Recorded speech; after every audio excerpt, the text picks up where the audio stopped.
بھائیو، یزید اچانک کوئی آسمان سے نازل ہو کر تخت پر نہیں بیٹھا. یہ مسلسل اسلامی نظام کی گراوٹ تھی 20 سے 25 سال کی، جس کا نمائندہ بن کر یزید سامنے آیا.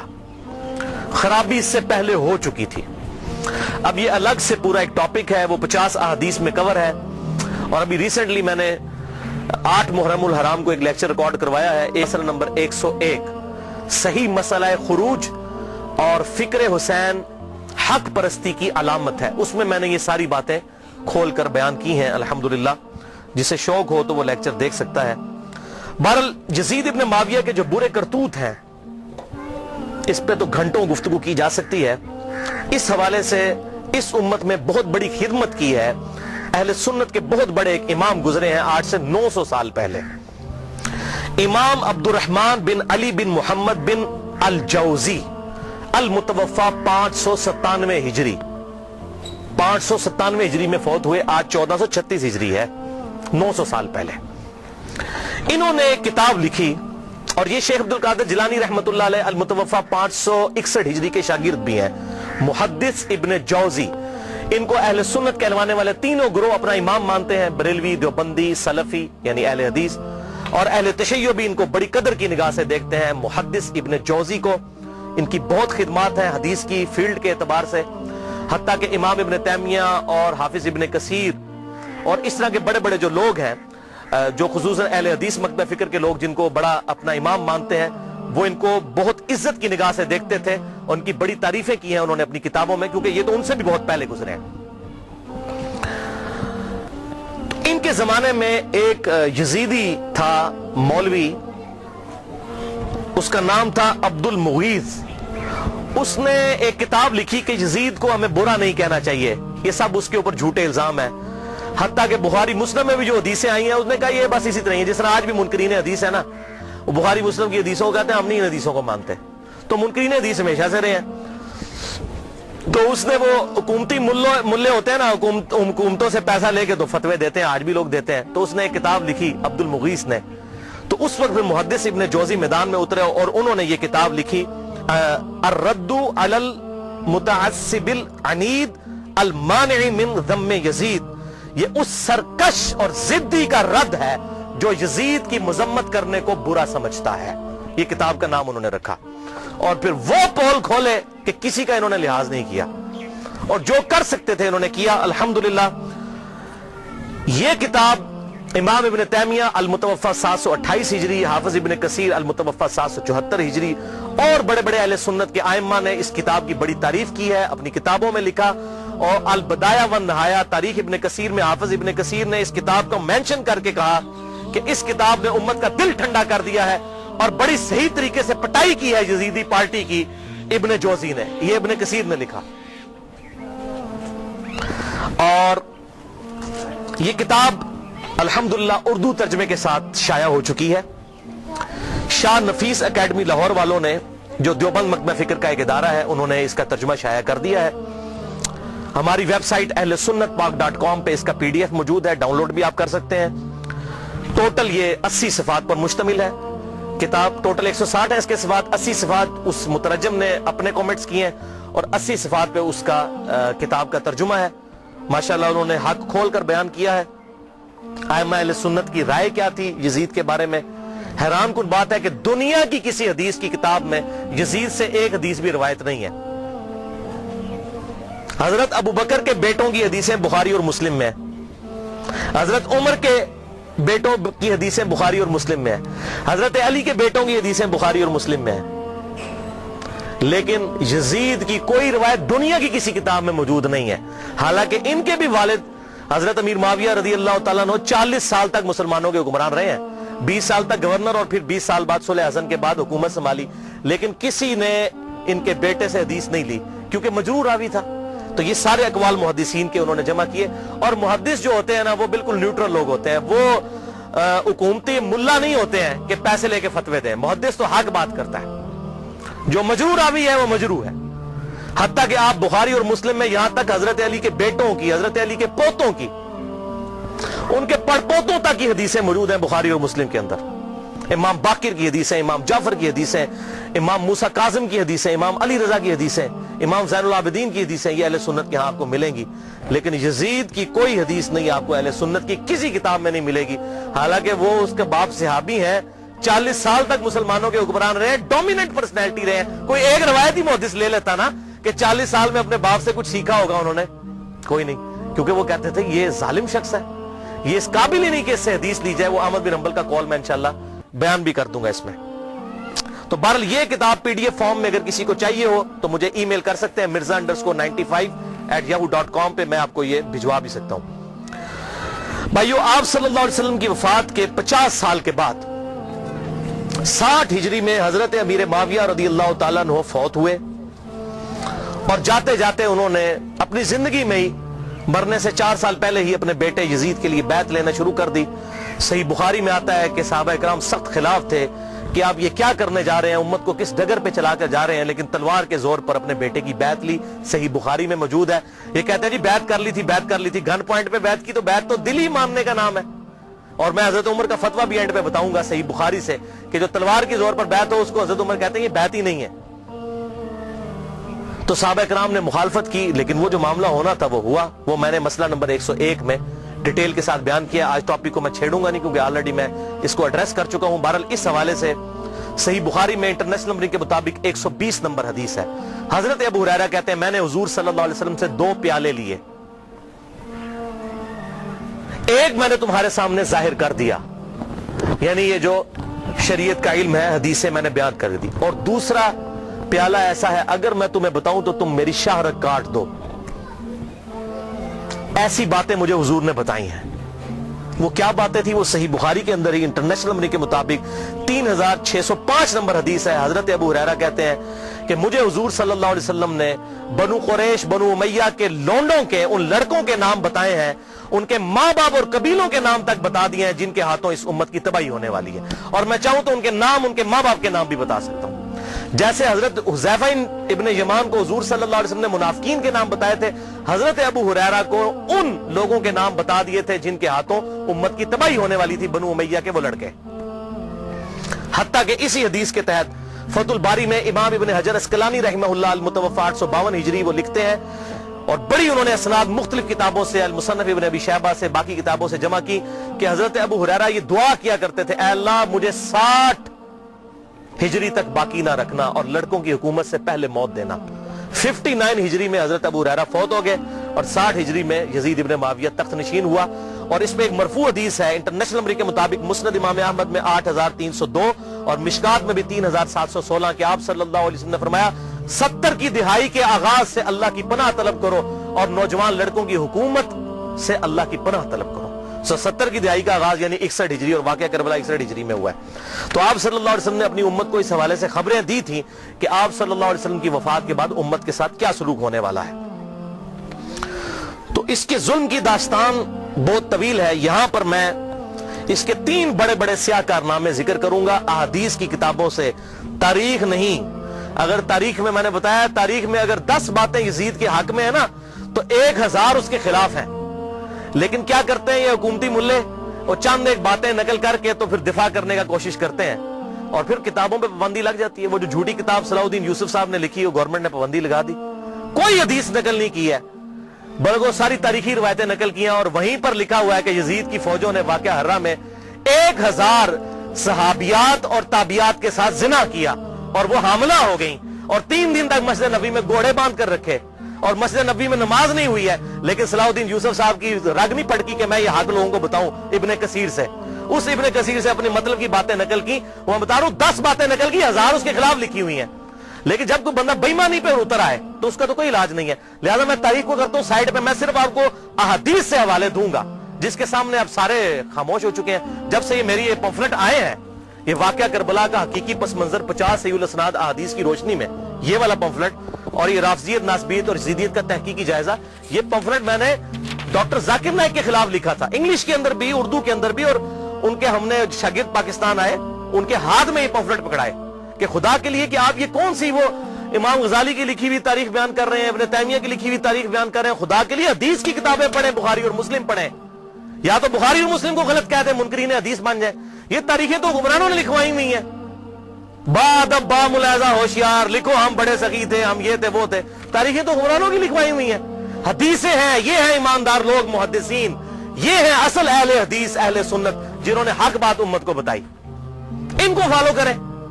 تو دین جب محدثین سے لیا تو اس طرح کی باتیں محدثین سے لینی ہے.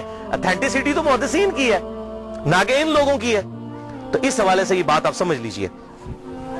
3 سیاہ کارنامے یزید کے.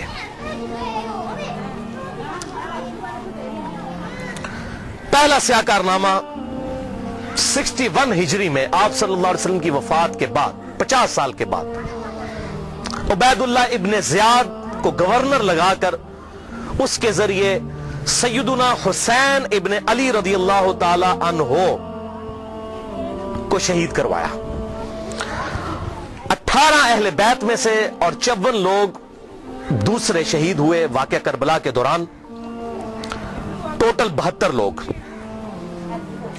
اور اس کا ذکر صحیح بخاری میں انٹرنیشنل نمبر کے مطابق 3748 نمبر حدیث میں موجود ہے, اور صحیح مسلم میں 6309 نمبر حدیث کے اندر بھی موجود ہے کہ جب حضرت حسین کے قتل کے بعد حضرت امام زین العابدین علی ابن حسین رحمہ اللہ تعالی جب مدینہ شریف آئے تو ان کے ہاتھ میں حضور کی تلوار تھی جو حضرت علی کے پاس تھی, اس کے بعد مولا حسین کے بعد تھی, مولا حسین کے بعد زین العابدین کے پاس آئی. صحیح مسلم 6309.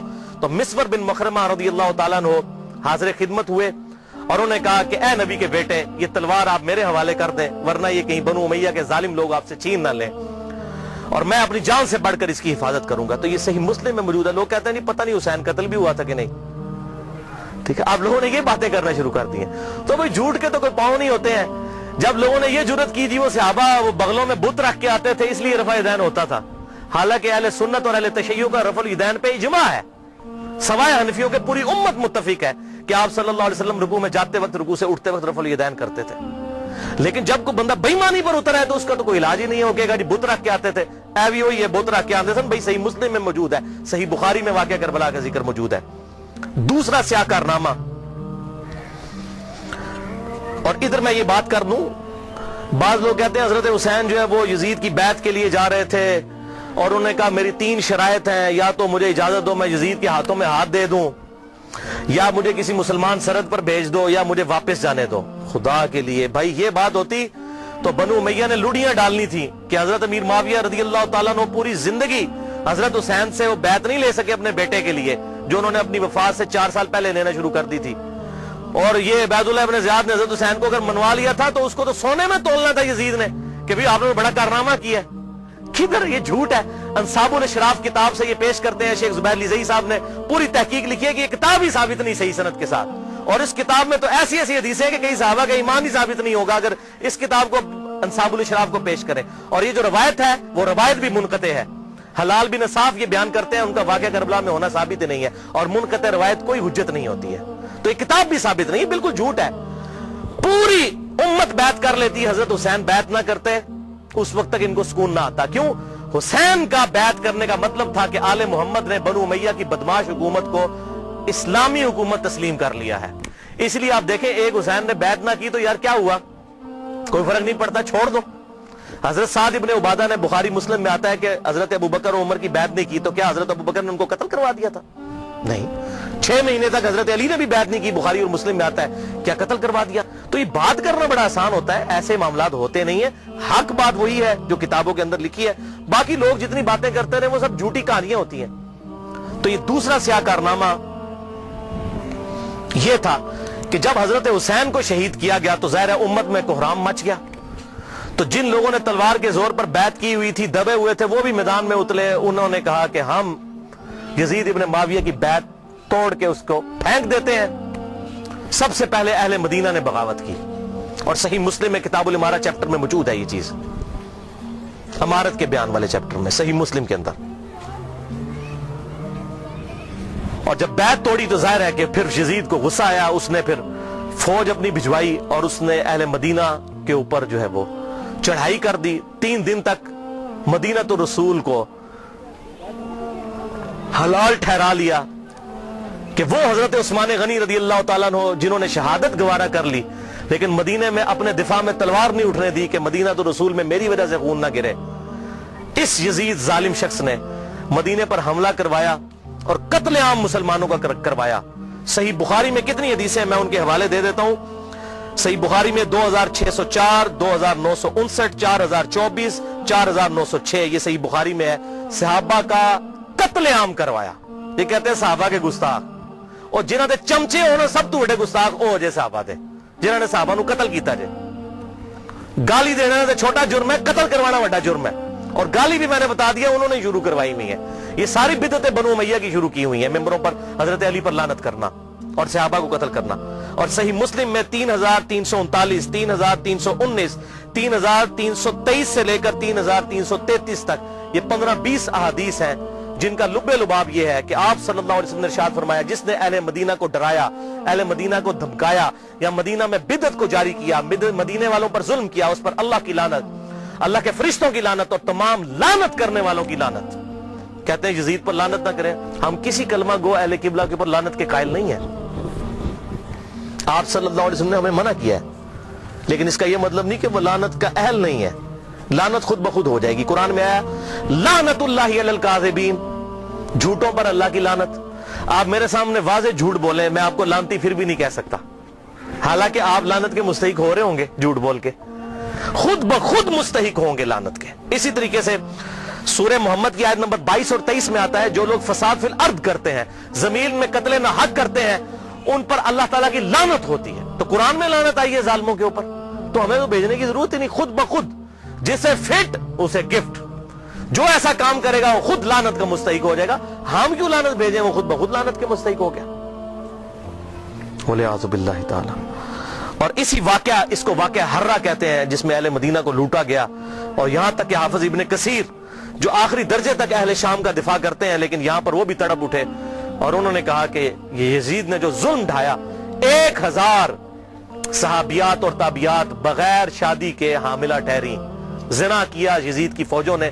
3 دن تک مسجد نبوی میں گھوڑے باندھے وہاں پر پیشاب کرتے رہے اور مسجد نبوی میں نماز نہیں ہوئی. اور حتیٰ کہ پھر حافظ ابن کثیر تڑپ اٹھے جب مختار سقفی نے 22,000 قاتلین حسین کو ایک ایک لسٹ بنا کر قتل کیا, تو ابن کثیر کہتے ہیں کہ اس نے مسلمانوں کے دل ٹھنڈے کر دیے.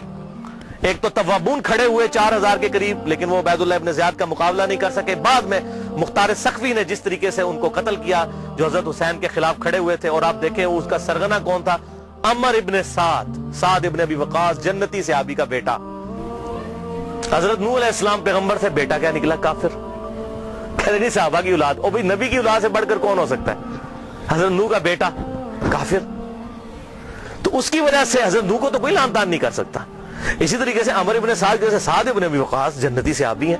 ایک مجلس میں جن 10 صحابہ کو بشارت ملی ان میں یہ بھی شامل ہے, اور آخری وقت تک یہ حق کی آواز بلند کرتے رہے الحمدللہ. اب سعد ابن ابی وقاص میں صرف بیان کروں کس طرح وہ حضرت علی کے فضائل امیر معاویہ کے دور میں بیان کرتے تھے اور ڈنکے کی چوٹ پہ کرتے تھے, اور جو لوگ حضرت علی پر لعنت کرتے تھے ان کے وہ خلاف کھڑے ہوتے تھے. یہ پورا ایک ٹاپک ہے بخاری اور مسلم کے اندر, جو کبھی ٹائم ملا تو میں انشاءاللہ بیان کروں گا. لیکن بیٹا آگے دیکھیں کیا نکلا. اسی واقعہ حرہ پر امام احمد بن حنبل رحمۃ اللہ علیہ کا قول صحیح سند کے ساتھ اسی ابن جوزی کی کتاب میں موجود ہے, صفحہ نمبر 40 پہ, جو عربی میں نسخہ ہے, اردو میں آپ کو مل جائے گا. یہ امام احمد بن حنبل سے ان کے شاگرد نے پوچھا یزید ابن معاویہ کے بارے میں کہ کیا یزید ابن معاویہ کے بارے میں آپ کا کیا خیال ہے. یہ اب میں آپ کو بتانے لگوں کہ اہل حدیث کا کیا موقف تھا.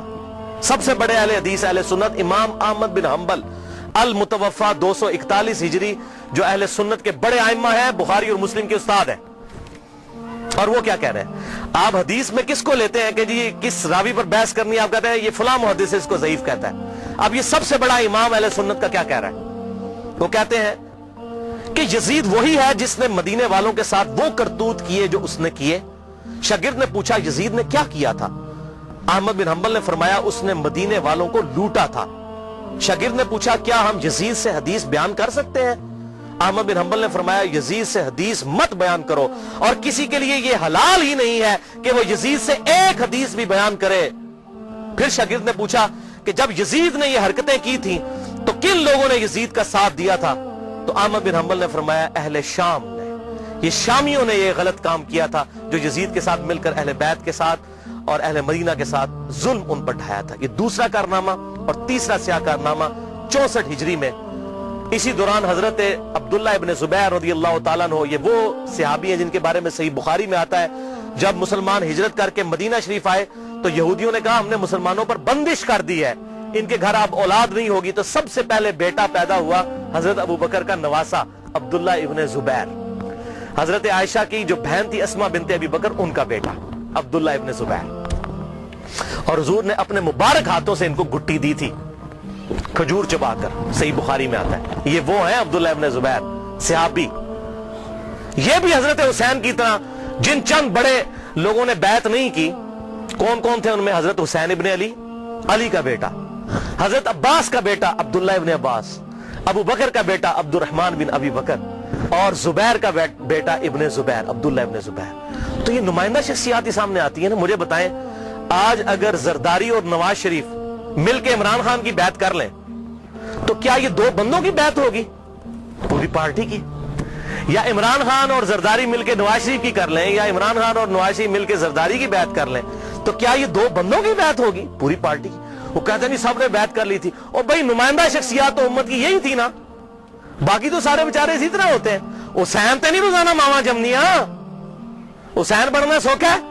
آپ نے بخاری میں حضرت ابو ہریرہ کا قول سن لیا کہ وہ کہتے ہیں مجھے ڈر ہے میں ان لوگوں کے نام بتاؤں تو مجھے قتل کر دو.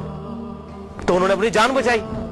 جان بچانا بھی فرض ہے، لیکن اعلیٰ ترین درجہ یہ ہے جو صحیح مسلم میں حدیث ہے، انٹرنیشنل نمبر کے مطابق 177 نمبر حدیث صحیح مسلم کتاب الایمان میں، کہ برائی جب دیکھو تو ہاتھ سے روکو. ہاتھ سے نہیں روک سکتے، زبان سے، نہیں تو کم از کم دل میں برا جانو. لیکن ذالک اضعف الایمان، یہ ایمان کا سب سے لوئسٹ درجہ ہے. تو حضرت حسین لوئسٹ درجے پر تو نہیں تھے بھائی. جس کے جینز پروفٹ کے جینز ہوں، جس کا بلڈ اور خون نبی کا خون ہو، وہ لوئسٹ درجے پر ایمان رکھے گا؟ وہ تو آگے بڑھ کر باطل کا مقابلہ کرے گا. یہی وجہ ہے کہ حضرت حسین جو ہیں انہوں کو یہ ٹائٹل ملنا تھا. اور یہ بھی آپ بات یاد رکھیں، حضرت حسین نے حضور کی زندگی میں کیا کارنامہ کیا ہے؟ 6.5 سال عمر تھی، حضور صلی اللہ علیہ وسلم کی وفات ہو گئی. کارنامہ کرنا تھا. اسلام تقوی کی بنیاد پہ کسی کو ٹائٹل دیتا ہے، ان اکرمکم عند اللہ اتقاکم. حضرت حسین نے کون سا کارنامہ کیا تھا؟ کارنامہ بھائی کرنا تھا. جنتی نوجوانوں کا ٹائٹل اس لیے ملا کہ انہوں نے وہ کام کرنا تھا کہ جب امت سو چکی ہوئی تھی انہوں نے امت کو جگایا. اور ایسی بھی امت جاگی کہ آج تک جب بھی کہیں پر ظلم ہوتا ہے حسین کی مثال پیش کی جاتی ہے. لوگ کہتے ہیں کیا ہوا جی، حسین کے ساتھ بھی تو 72 لوگ تھے نا. اگر ہم تھوڑے ہیں، سورہ نحل میں آیا کہ ابراہیم علیہ السلام اکیلے ہی پوری امت تھے.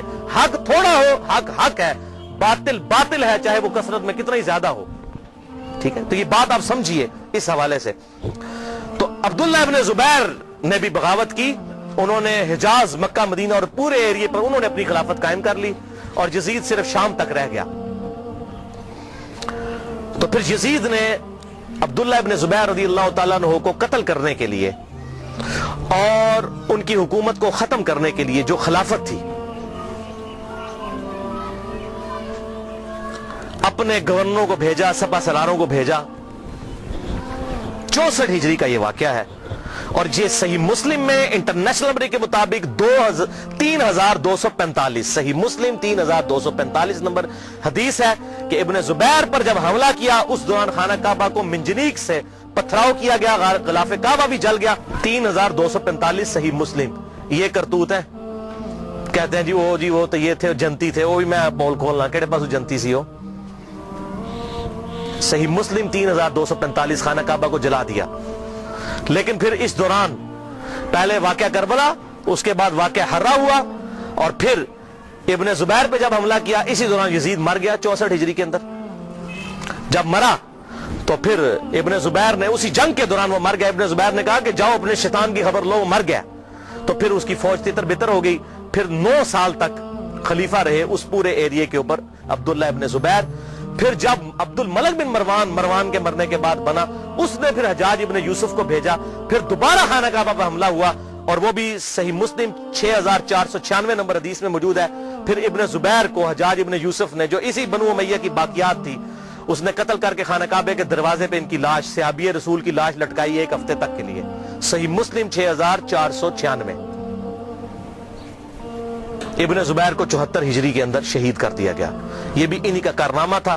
اب یہاں پر میں کسی محدث کا فتویٰ کسی محقق کا فتویٰ، کسی حکومتی ملے کا فتویٰ، کسی روزی روٹی چلانے والا دین سے اس کا فتویٰ نہیں، امیر المؤمنین سیدنا عمر ابن خطاب رضی اللہ تعالیٰ عنہ کا فتویٰ صحیح بخاری سے پیش کرنے لگا ہوں۔ انٹرنیشنل نمبر کے مطابق صحیح بخاری میں 6830، سیدنا عمر کا جب آخری حج تھا تو آپ کو کسی نے آ کر خبر دی، اس کے بعد آپ شہید ہو گئے، کہ لوگوں میں یہ چیما گوئیاں ہیں کہ جب عمر مر جائے گا تو ہم فلاں شخص کو اپنا خلیفہ بنا لیں گے، خود ہی چن لیں گے۔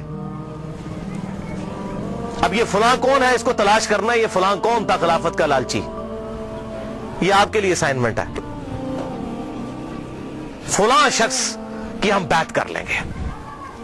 حضرت عمر کو اتنا غصہ آیا کہ مسلمانوں کے مشورے کے بغیر، صحیح بخاری 6830، بڑی لمبی حدیث ہے، حضرت عمر فاروق رضی اللہ تعالیٰ عنہ ممبر پر چڑھے اور ابن عباس کہتے ہیں کہ میرا گھٹنا جو ہے نا وہ بالکل ممبر کے ساتھ ٹچ تھا جب میں نے یہ حضرت عمر کا خطبہ خود سنا، اور حضرت عمر اتنے غصے میں تھے، میں نے کہا کہ آج تو یہ، بلکہ صحیح بخاری اسی حدیث میں آتا ہے کہ عبد الرحمن بن عوف کہتے ہیں کہ آپ تو عرفات کے میدان میں خطبہ دینے لگے تو میں نے کہا امیر المومنین یہاں پر ہر طرح کے لوگ موجود ہیں، کوئی پڑھے لکھے ہیں، کوئی ان پڑھ ہے، تو آپ کی بات کا کوئی اور مطلب نہ لے لیں، آپ صبر کریں، مدینہ جا کے خطبہ دیں۔ تو مدینہ شریف جا کر پہلا کام حضرت عمر نے خطبہ دیا 6830، بڑی باتیں ارشاد فرمائی، اور پھر اس میں ارشاد فرمایا ورڈ بائی ورڈ، لفظ بائی لفظ حضرت عمر کے الفاظ، صحیح بخاری 6830۔ دیکھو، خیال رکھنا کہ کوئی شخص بھی بغیر مسلمانوں کے مشورے کے اور بغیر اتفاق رائے کے تم پر مسلط نہ ہونے پائے، ورنہ اس کا انجام قتل و غارت ہوگا۔ اور وہ آپ نے دیکھا کتنی قتل و غارت ہوئی، حضرت حسین کو شہید کیا گیا، واقعہ ہررا ہوا، پھر خانہ کعبہ کو جلایا گیا، پیچھے کیا رہ گیا؟ مکے کی حرمت پامال، مدینے کی حرمت پامال، اہل بیت کی حرمت پامال۔ اس سے زیادہ کیا کر سکتا تھا؟ اور حضرت عمر نے پہلی پیشن گوئی کی تھی مسلمانوں کے مشورے، تو یہ تلوار کے زور پہ کیا گیا۔ وہ میرا پورا لیکچر سن لیں، صحیح بخاری کے اندر موجود ہے حدیث اور کتابوں کے اندر، کہ تلوار کے زور پر زبردستی بیعت لی گئی اور صحابہ نے مخالفت کی، لیکن نہیں کسی کی سنی گئی۔ وَلِعَاذُ بِاللَّهِ تعالی۔